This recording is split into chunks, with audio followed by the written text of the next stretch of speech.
Okay, we are live. Um, I don't know if this is too dark, but let me turn this light on. Sorry about that. That's better. Okay, so hey everybody. Again, good to see you guys again. We're live again. So let me let everybody know about it. Let me let everybody know about it. Ridiculous. Okay, so happy to be here. Wow, the group is getting close to 1,000 members, 944. Very cool. Live. I'm live, not we're live. I'm live answering your questions. Okay. Should I just post it? Okay, let it post it. All right. So, hey Peter, good to see you again. I think you sent me an email today, right? Let's check on that. Let's check on that.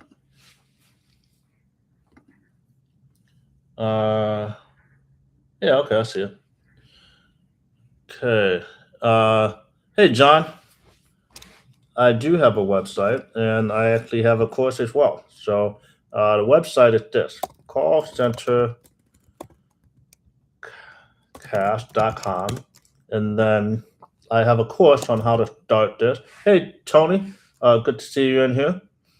Callcentercast.com/join. That talks about the program that I have for sale, which teaches you how to start a call center. But yeah, Peter, I see some good questions here. Some of them are pretty specific, so I won't really, answer them all specifically right now. But for those of you that are here for the first time, the deal is I typically have a few questions that I'm aware of that I intend to answer before we even get started. And then also, whichever call questions come in while I'm doing this live, I prioritize answering those. And John, I'm happy to help. I said, thank you so much. Really appreciate all you do. Happy to help, man. I couldn't believe when I was first looking into potentially, talking about call centers online and on YouTube. I couldn't believe there are not many people talking about it. Let alone putting together like a professional program on it. I was honestly shocked. So happy to be the one to do it and help people out.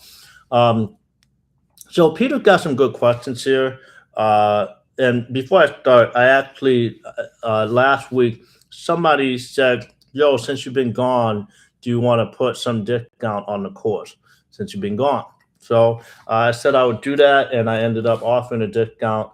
And in order to get 25% off, you just type in "I'm back," type in "I'm back," and you'll get that discount on the course. I apologize in advance. I'm going to be yawning a lot, even though I honestly do not feel tired. But it's just something that's happening. Um, but I do want to preface one thing. I need to get some water because I'm going to be talking a lot. So give me about, I don't know, 30 to 45 seconds. Going to grab some water. Be right back.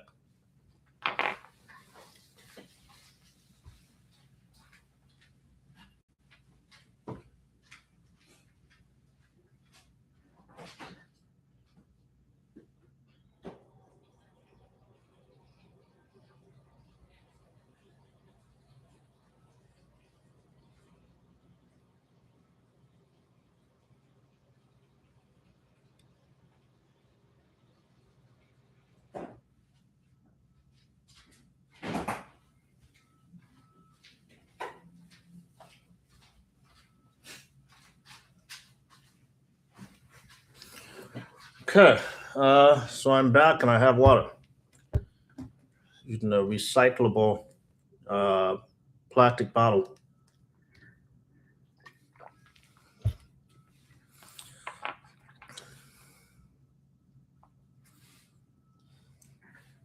Okay. I'm assuming everybody can still hear me. Again, um, I'm happy to help, and hopefully I can provide some value tonight. So there's a few questions that came in from Peter, and then again, anybody that has questions here, feel free to ask. No, I'm going to tell a few other people about this.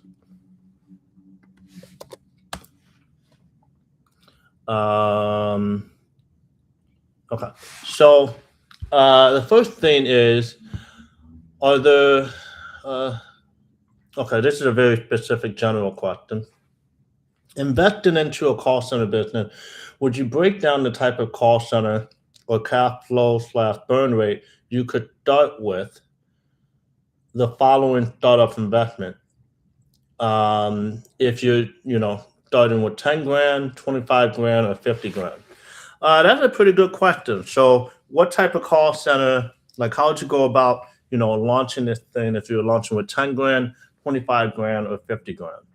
I'm also going to answer that question, if you just have like a couple $100, right? Because there's a lot of people that are looking to launch that don't have much money, right? They don't have much money saved up. And I'll be honest, when I first started this business, I didn't have 10 grand. In 2015, on January 1st, 2015, I didn't have 10 grand.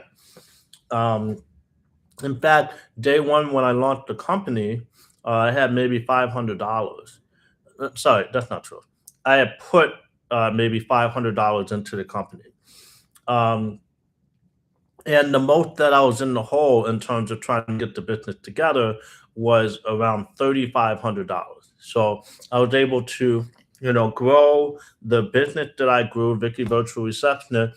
We had over 1,300 clients, 145 people working for the company, 130 agents, and we got acquired. And that started with really a $500 startup cost, and then again, we didn't quite make enough in the first few months to hit payroll fully, but we did have clients literally from day one. So it was worth it for me to pull together some money, to cover payroll in the first month, especially, and then in month two, just a little bit. After 2 months, we were, break even month to month, and by the fourth month, I didn't actually, but I was able to pay myself back. My co-founder, we were starting to pay him 2 grand a month after like month 4, and I wasn't taking a payment at that time, but we were able to pay him 2 grand a month starting month 4. By the end of I think the 9th month, we were probably, the business was profiting like probably 5-6 grand a month. And I probably started taking some small distributions at that point. And certainly by the end of the first year, I was able to pay myself back.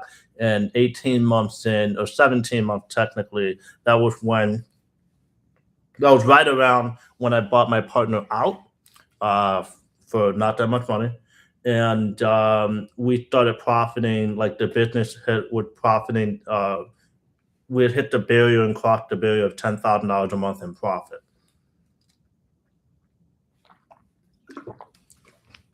So I don't know the exact number, but we did somewhere around $23,000 in revenue in month 17 in business. And the profit was over 10 grand from that revenue. So, if you think about it, if you do some simple math, at that time, our profit margin was over 40%. So, there can definitely be some good margins in this business, and you really seriously don't need $50,000 to launch.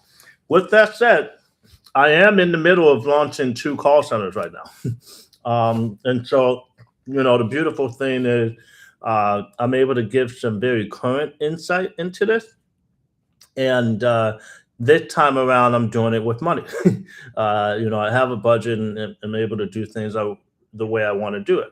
So if I were doing this with $0, starting off, let's say, close to $0, so say like $500, you should probably at least put together that much, if not a bit more. Um, if I were doing this with $500, then the approach I would take would be figuring out how to put a WordPress or Wix site, like website together myself. I have to buy the domain name, for $12 for a year, get hosting for $10 a month for the website.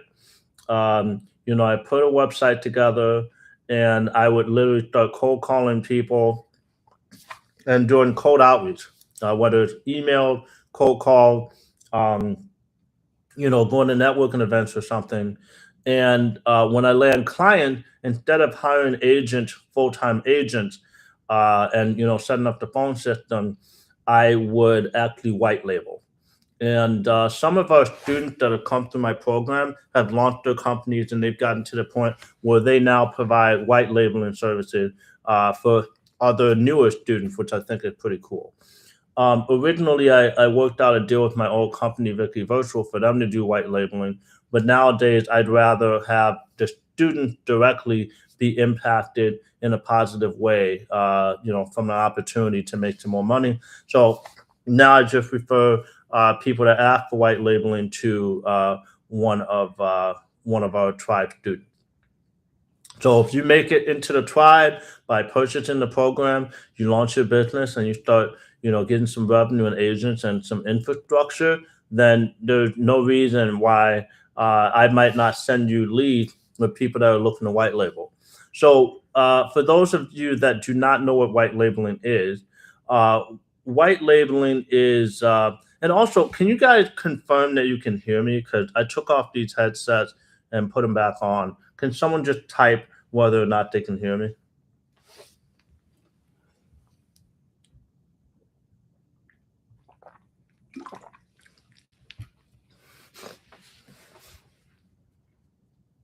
Okay, awesome, Tony. Thank you for that. Now, I'm going to go through. It's a great question, Peter. It's actually one of the best questions. I'm going to type this out, by the way. If I were to launch a call center today and I had the following budgets, how would I approach launch? And budget sizes, let's say $500, 10 grand, 25K, 50K. All right. So again, the $500 thing, white label. What's white labeling? White labeling is where you use someone else's services and you market it as your own. And obviously, there's an agreement with that white label provider. They do the fulfillment, so they take the call. They do all the work. When you land client, you just land client. And so they might charge you $100 for what your client uses, and you might charge your client $150 for what they use, and you make that $50 in profit every single month. So you get 100 clients like that. That's $5,000 a month in profit. Also, if you have 100 clients that are paying you that much money, then what did I say? $150. So that's $15,000 a month in revenue. At that point, you can just bring in your own agents anyway, and then you can stop white labeling. But at that point, you'll have the revenue to do so. And so the startup cost, like seriously, you just pay for the hosting, you pay for the domain, you build a website yourself, and you don't know how to do it, you figure it out. That's what I did. I didn't know how to do it. To this day, I'm not a programmer. I promise you, I'm not a software engineer. But over time, I figured out how to build websites on WordPress. You don't have to write any code whatsoever. And so that's what it takes sometimes if you don't have the money and you want to make it happen, right? Got to do what you got to do. So anyway, that's what I would do. If you have no money, you white label. If you have 10 grand, then you could, which is more than what I had, right? And I did it with US agents. I hired 2 US agents. But maybe you could see it as risky, right? So if you have 10 grand, instead of hiring US people, just hire overseas people. So, like both of my new call centers, I'm hiring people from overseas. So, um, eventually, excuse me, I'm going to have people from Eastern Europe, and I'm hiring the Eastern European through a person through my staffing company, which is called Eight Staffing, and we can actually source Eastern Europeans for you, full time, awesome worker with college degrees, sometimes master's degree, you know, that are working well. They're way happier than someone making $15 an hour here, and we would charge $1,400 a month for a full timer. So if you have one agent, then you can afford them for several months. Um, and then in addition, you would be paying for the phone system, which is about $600 a month, or 650 if you're using 5.9. And then if you're not using 5.9, you're using dial pad, it's about 450 a month. So you got some runway there. You should still probably build the website yourself. It's just a pointless thing to spend money on. Also incorporating the business. You can wait to incorporate the business, especially if you're, just you as the owner. You're going to be a sole proprietorship automatically. That's how U.S. laws work. If you're outside the U.S., it's a bit different, and I can't give you information about that, unfortunately. How could I do that?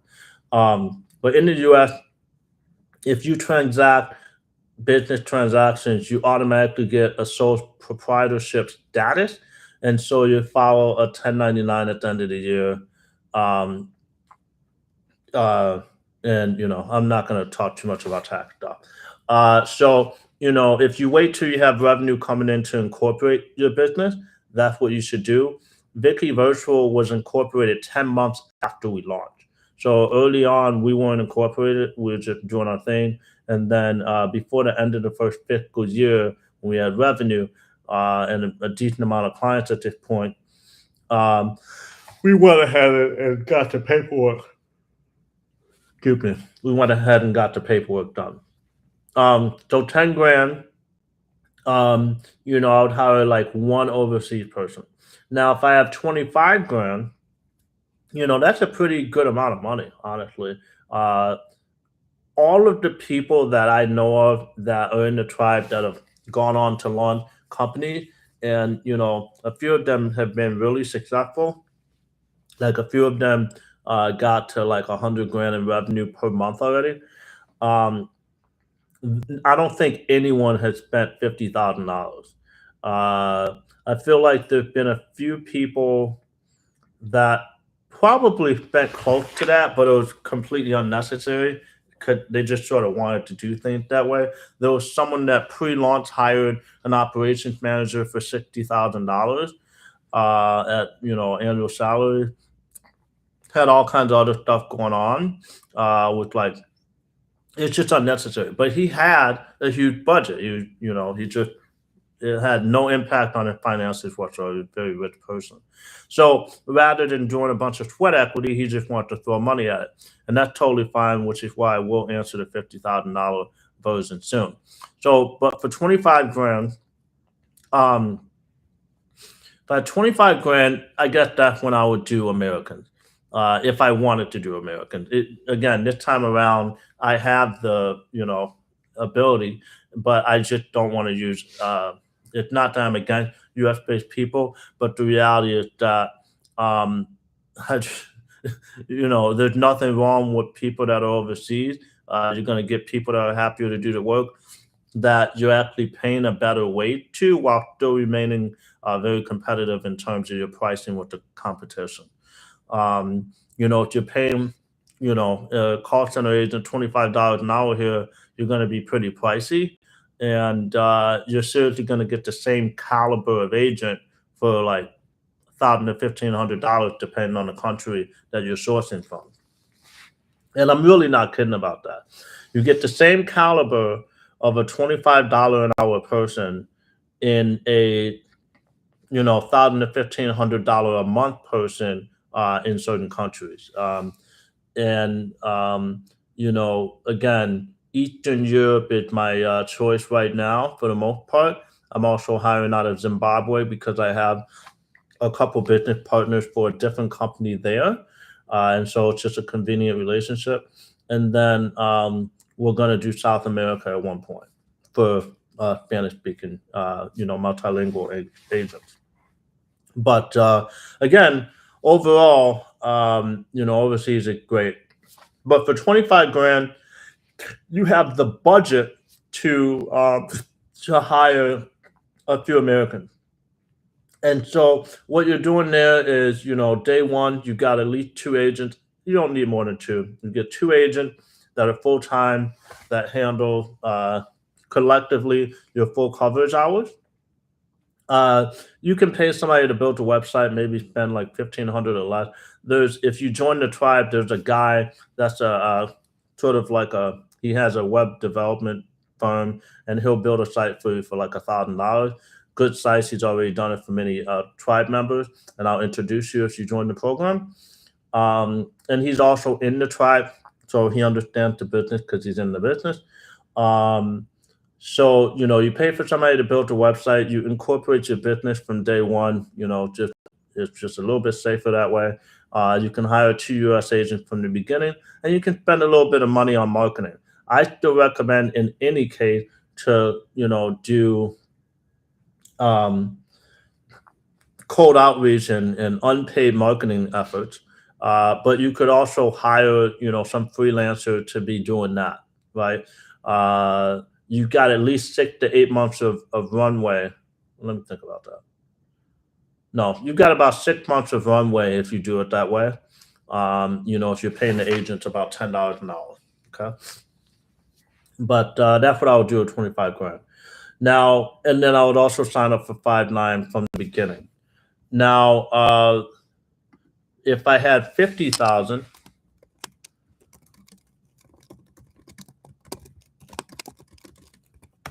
now if I had 50,000, and I'm doing this based off of a $50,000 budget, I will say the call center that I'm working on now, which is technically it's not a virtual receptionist company, it's just a different business model. We will be in about 35 to 45,000 by the time we start bringing in some revenue. So the 50,000 is actually a good thing. And so what we're doing, if we're hiring like 7, 8 agents, right now we've got 5. Well, technically we have 2, 3, and I went ahead and hired an operations manager from day one, as well as an agent manager from day one.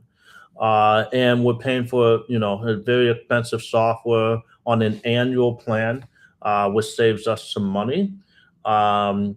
We're able to do everything in terms. We're paying for the website to be built. For like literally the first, I can't remember the last time I've actually paid somebody to build. This actually, wow, this is the very first time I paid somebody to build a website for my own venture. That honestly sort of mind blowing to me. I didn't even think about it. So, I've started about 25 different businesses that have generated at least $1 of revenue in the last 10 years, in the last decade. And I'm realizing now that I literally built every single one of those websites myself. Now, again, I'm not a coder, but that was what it took for me to be able to, create opportunity for myself by being able to test out different concepts and ideas by building out sites. So the website that I'm having built for my new company, Canna Call Center, we're spending $1,500. I'm still using the Eastern European. He's actually someone that was recommended by my new operations manager, who is also Eastern European. She's from Serbia, and she's fantastic. Seriously, like it's ridiculous how good she is. She's like honestly, in some respects, better than me on certain things. Like she's thinking of stuff that I haven't thought of. And I ran a 150-person company that I built. It's freaking mind blowing what she's doing. And so she recommended this guy $1,500, and it's going to be a whole professional process. They, do designs, rendering. So you can hire two full-time agents from the beginning. You can have them working for like 3 months without landing any client. You can hire someone, um, you get incorporated. You can actually use a lawyer for legal paperwork, spend maybe $2,000 on that. You can do everything right, right? But it's not necessary. It's not something that's going to somehow make you better on the phone when you're trying to land clients. It's not something that somehow makes you a better company. What it does do is you spending 50 grand or around that, it makes it so that you do less personal work in the beginning. So if you're spending that, your goal is to do as little work as possible and just throw money at the problem. In fact, honestly, instead of you doing cold outreach, you're paying someone to do cold outreach. You just hire a sales rep from day one. There are a few people in the tribe that are doing that right now. One, I'm particularly excited about where she's headed because she had put in a good amount of work into it. She's just not putting it into any of the small things. So she's not doing the outreach herself. She's hiring someone. She's not none of the things she's doing directly, but she's putting a lot of effort into hiring the right people to do things correctly, not just hiring the first person she can find on Upwork, right? So yeah, those are the different sort of price ranges and approaches I would take. So to break that down again, if I've got next to nothing, then I'm going to white label and use somebody else's company to take the call. Also, theoretically, let's say you got like 3 grand and you got a lot of time, you got like 3 grand, then you could take the calls yourself. You could be the first agent because you still have to pay for the phone system if you're the first agent. So you're spending like 450 for that. So you might not need 3 grand, but I don't know, it gives you a lot of time to figure things out.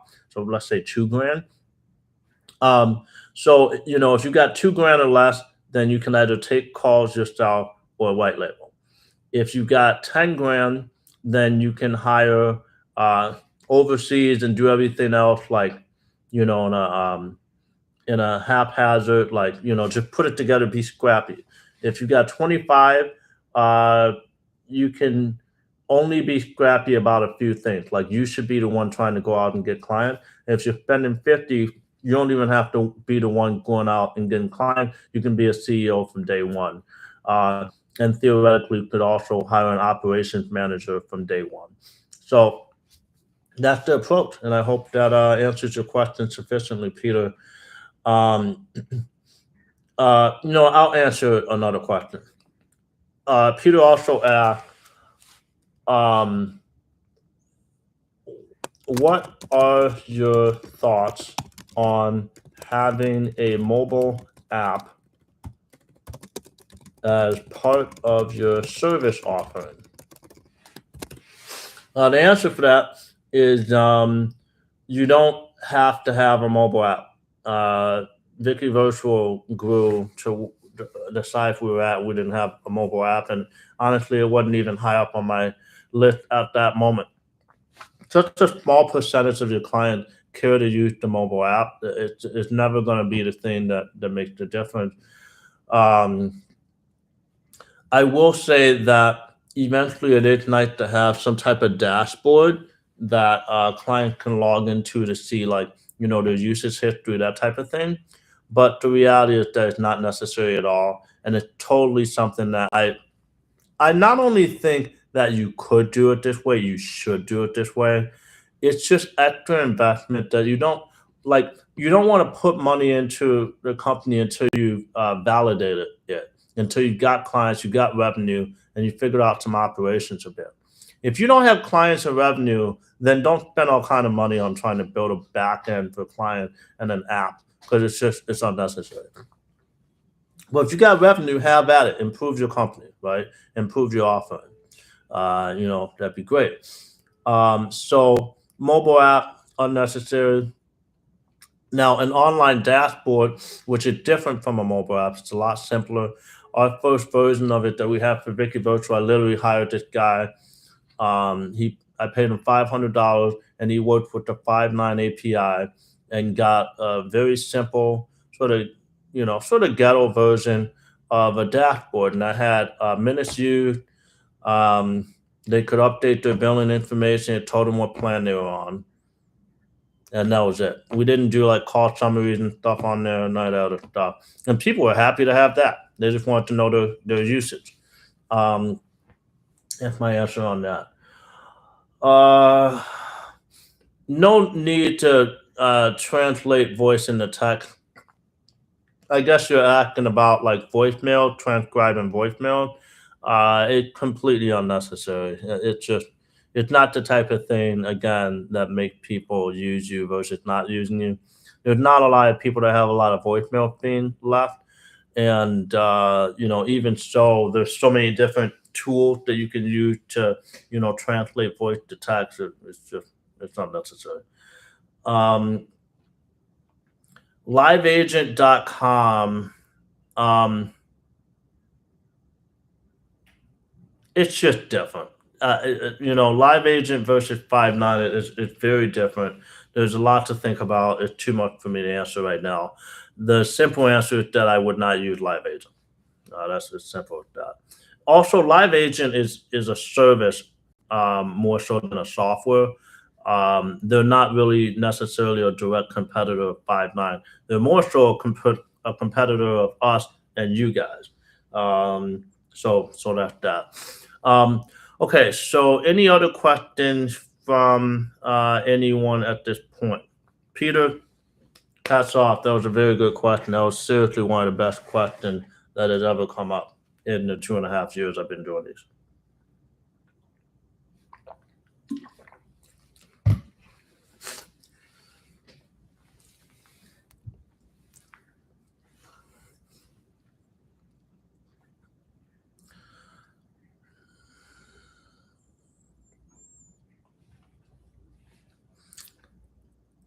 Um, Nessie, welcome, Nessie. Is LinkedIn a good platform to get client? Answer to that is yes. If you're going to be using LinkedIn, John Thompson, let me answer that in a second. Nessie asks, is LinkedIn a good platform to get clients? The answer is yes. If you're using LinkedIn, there's a tool called LinkedIn Sales Navigator. It makes your lead generating a lot easier. There's a lot of students that have used LinkedIn to get clients. If you watch the interview on this channel, there's an interview by Andy Feng. If you look up the call center success stories he's wanted to interview, Andy now has probably over 100 clients or something close to it. And so he's doing well. And the way he landed his first several clients was on LinkedIn. He just went on LinkedIn, messaging people directly, and he landed a client. You can watch the interview to figure out what he did from there. But LinkedIn works. You got to be good at finding decision makers, and it'll take some time to get an optimal approach. But excuse me. But in the group calls, like for the paid student, we go over how to approach people properly on LinkedIn. We do talk about it. We've talked about it several times over the last 2 years, actually. So if you go through the archive of all the calls that we've had, which are recorded, and this is in the paid student group, the tribe, you'll see a lot of information about LinkedIn. Okay, so John asked, does the program help with finding clients? Yes, there's an entire section on marketing, one for pre-launch and one for post-launch, and then I talk a little bit about scaling to 1 million bonus module. I talk about slightly more advanced forms of marketing, such as sort of a crash course on SEO and some other stuff. But also, again, just about every single time I do a call with the paid tribe members, we almost always talk about marketing. So you remember the program is not just the course, it's also access to the tribe group and the information in there. I'm actually, I just hired a VA that is going to be taking all the content off of our group, which is on Facebook, and putting it onto a community platform called Heartbeat, and so it'll be a lot easier to navigate and get access to all the archives and information. Because there's got to be a good 50 to 100 calls on there at this point, and they're all like an hour and a half to 2.5 hours. So it's a lot of content at this point. Um, so stay tuned for that if you're already in the group. But that's also there, and the group is free. It's just you have to buy the program to get access to it. So John, yes, the program helps with finding clients. Now, one caveat I want to say though, some people are looking for contract. Like they're like, hey, can I, find a Fortune 500 client? No, you're not going to find a Fortune 500 client through this program. That's not the business model that I go through. And frankly, it's just, it's, there's only 500 companies in the Fortune 500. We're not going to have a bunch of students in this specific tribe that are going out and landing Fortune 500 account. Just not going to happen. Or government contract. Just not going to happen. What you can do is, try to submit bids and stuff, but it's a whole process. It's a lot. And it's not something that would be smart to even try to cover in a course. And anyone that tells you that they can show you how to land a contract, unless they're a consultant that's charging you $500 an hour, they're lying. And I promise you they're lying about that. So you will learn how to get clients, but you won't learn how to get in general, giant contract. Now, do large contracts happen with, decent sized companies that aren't government contracts or the Fortune 500? Yes. Right. Like my first client for this new company is worth like 240 grand a year or something. I think that's what so my very first client as a single client is going to be worth that. So it does happen, but it's not like a thing. Okay, so John Ross, Daniel Wusu, do clients usually just entrust you with their software? If there's something like an NDA you have to sign with clients about sensitive data protection. Um, John, we don't log into the back end of client software. Um, it's not we're not using their software. When we book appointments for people, what we do is we require a client to enable us a way to go to some type of publicly accessible form to type in the caller's information and book an appointment essentially on their behalf. But in terms of logging into the back end, let's say we get like a law firm or something, we're not logging into the law firm software, to go into the back end. Now, some of our clients are doing that, like, they're logging in the software and stuff. And yes, in that situation, some people might ask you to sign an NDA. Just go ahead and sign the NDA, right? Just a non-disclosure agreement. It's not a non-compete, so it doesn't have any impact on your business to sign an NDA. Now, the two things that you need to consider, and doesn't even matter if you're logged in, and that's PCI compliance.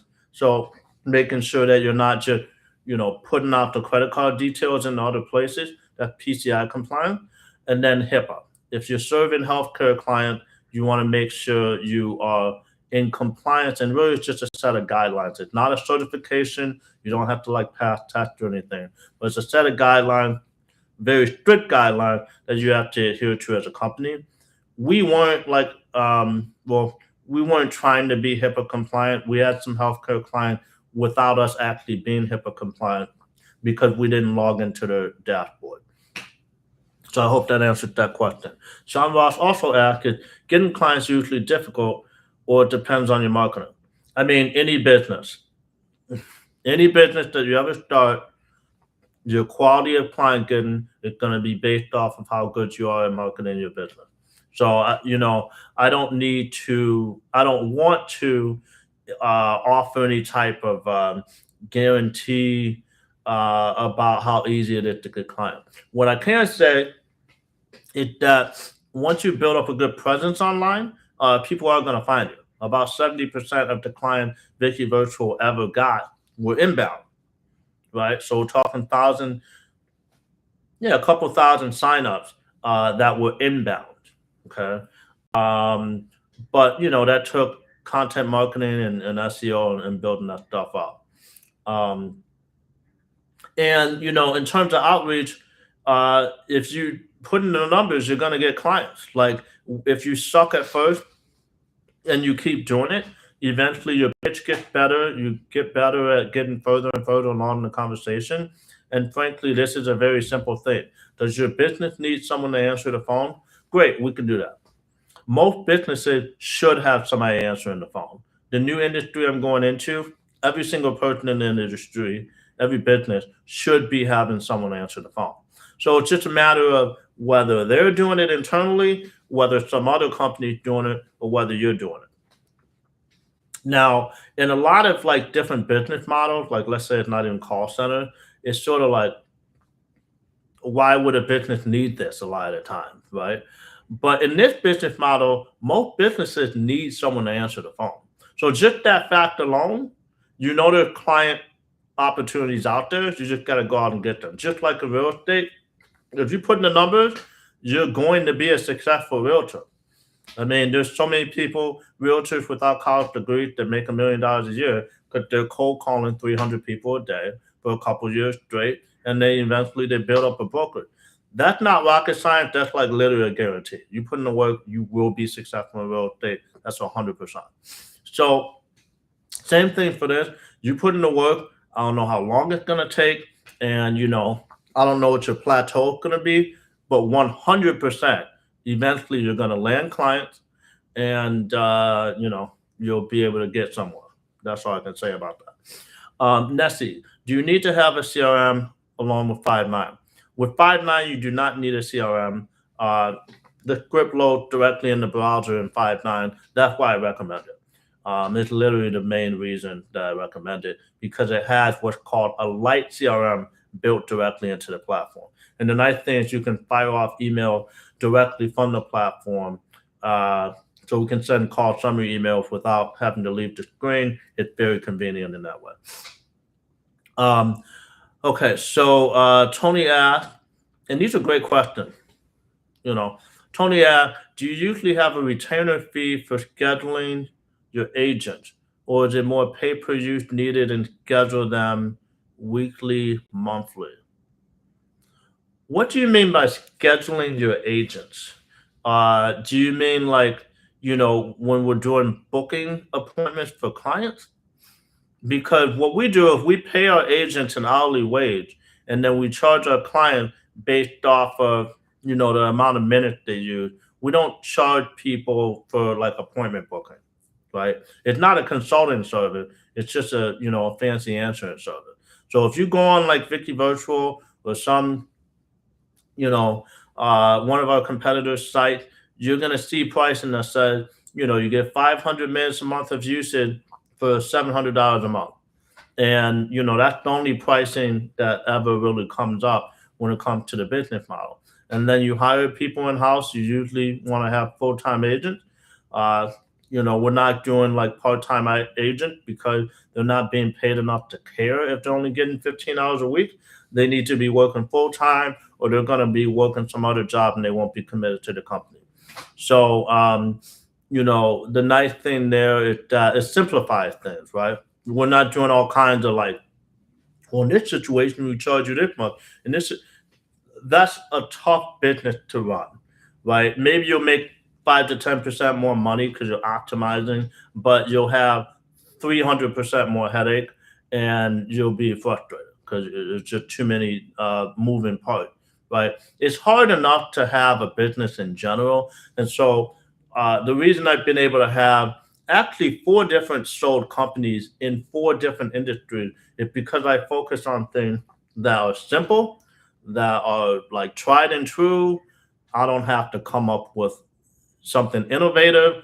I'm not creating the idea. I'm not creating the market, and I'm not making anything up. Right. So I'm just inserting myself into business models that already exist, and the large businesses, the businesses that I've sold have been in real estate, a cleaning company, a photo booth company, so really like events, and a call center. They're all such essential industries that are never going away ever. And so, again, once you get into that, as we run the companies and we create these companies and we set up operation, you want to take the simplest approach ever. And then once you get some clients and stuff, and you want to like make more money and optimize things, you can do it at that point. But do it after you're up and running. Just take the simplest, do all the low hanging fruit, only grab the low hanging fruit. Don't do anything fancy at all. Everyone that I've seen that tries to be fancy ends up fizzling out. So, again, like last week, one thing that again I need to do like an in-depth video on. Don't try to do all kinds of crazy stuff to have an edge. It is nice to have some type of value proposition, and I talk about that in the course very specifically. But just keep it simple. It's gonna make your life easier. Okay. Um, John asked, is substantively targeting small businesses a good idea and then pitching it to them? Yeah, our average client paid us $300 a month. We our clients were small businesses. We had 1,300 companies over that, and on average, we got paid $300 a month by a business. So, small businesses. Our largest client was $9,000 a month, and then our largest segment of clients, in terms of like the single highest frequency of a plan, was our starter plan, which is not at the time was $99 a month. So, um, like there were a bunch of, there had to be a couple hundred businesses or at least 100 that, yeah, over the course of the company, there was at least a couple hundred businesses that literally, like the day they launched their company, they used the service like ours. They used our service.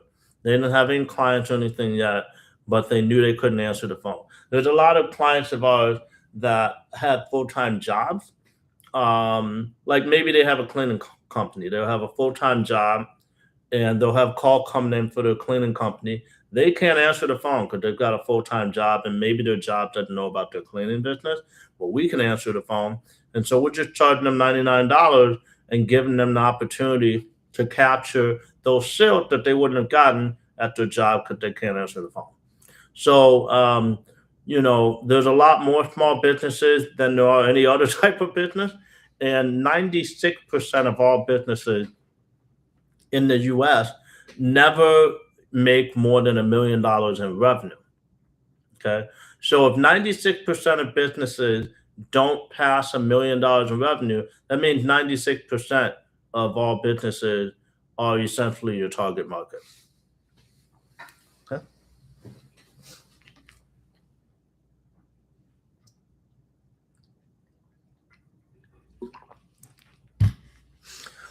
One cool thing though, um, I learned it the other day and it blew my mind. 96% um, don't make it past a million, but also 96% of entrepreneurs, and this might be wrong, but I think it's only 4% of entrepreneurs make $100,000 a year or more, which is mind blowing to me because in this industry, the answering services space in the US, the average business in this space, and this is like literally market research report that you pay $500 for, they tell you that from the largest data management firm in the country, they say this: the average business in this industry in the US does $2 million a year of revenue, the average. And so the profit on every single one of those, not every single one, but the profit on, you know, let's say 95% of companies doing at least 2 million in revenue is in the hundreds of thousands of dollars. When Vicky hit 2 million, our profit had to be five to $700,000, maybe about 550 because we're spending. But yeah, so the reality is that in this business, if you get some revenue, you're going to make some money. And again, because it is such an essential thing, it's not a crazy situation. You get yourself to about 75 to 100 clients, and you'll be profiting at least six figures a year in this business. So, okay. Any other final questions? I really have to go in a second here. But I hope this was helpful for you all. And, you know, the funny thing is, and whatever, I want you guys to realize that now's a great time to be getting in. This is a recession proof business.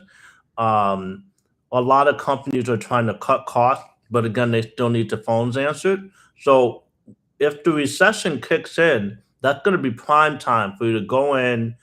People are letting go of the receptionist and they're trying to cut back instead of spending, 3 to 4 grand a month on a receptionist or more with the benefits and all that, and only having them 40 hours a week. They can use your service for like 60 hours a week and just pay you a few $100s a month, and they still get to get their phones answered and capture the potential sale that they now desperately need because they need sales and they probably have less sales coming in and therefore less margin. So don't be scared of the potential recession coming. Well, I'm not going to say excited. You don't want to be excited about recession, but know that there's going to be even greater opportunity as a result of a potential recession. That is the truth. Vicky Virtual grew 50% in 2020 during the pandemic, and it was a new operator that had never run a call center before. So I don't know how else to tell you. So if you're considering the course, now at the time, 25% off if you type in "I'm back," and you get immediate access to everything. And there's 30 days to get a sense of if it's something that works for you. If not, I'm not gonna fight you over the refund. But if it's been more than 30 days or you get good value, then I think you should hold on to it. And there's now been about 350 people that have taken the course, and I believe maybe either 2 or 3 people have asked for a refund. So, in the info product base, typically it's up to 30% are asking for a refund. At a bare minimum, it's usually around 10%. In my case, it's 1% because I put together some good info for you guys. So, again, hope this is helpful and, see you guys next week.